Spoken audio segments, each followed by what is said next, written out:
Totaco, confidence in your articulation.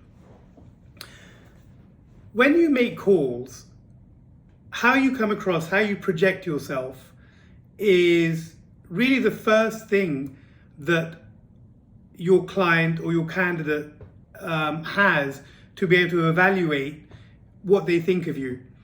In the same way that when we're out and about, when you're looking to attract somebody, for a relationship, you are trying to give off a particular image in the way that you dress, in the way that you come across, initially from the physical standpoint, and then once you start conversing with each other in a connection to your intellectual and your personality standpoint.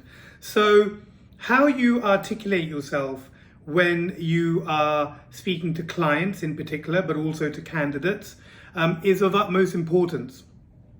And there are things that you can do to, really, really improve how you come across.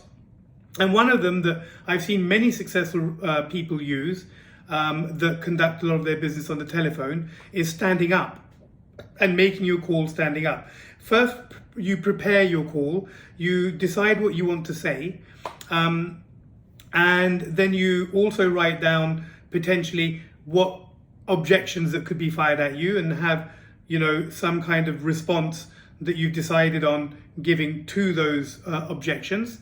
And also you might have questions being fired at you, like what's the location, what's the salary of the person, what were the sales figures that that person brought in. Having all of that prepared in front of you is really important. And then obviously having prepared, what the angle is and what the business case is to that company for employing that particular salesperson in relation to dealing with clients now.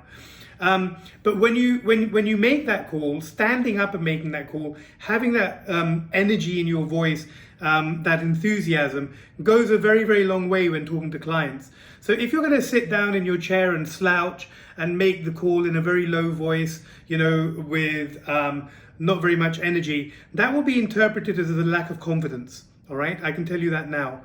Just in the same way that dogs can smell fear, so can clients smell a lack of confidence. And a lack of confidence means a lack of conviction in what it is that you're proposing. And, frankly speaking, unless they're looking for somebody at that particular time, it's very unusual for them to show interest in what you have to offer. So if you're going to run the Totaco theme, that you don't necessarily have to have a vacancy to consider my candidate, that my candidate is good enough to create a vacancy for, you need to be able to project your offering with absolute conviction and confidence for them to take you seriously.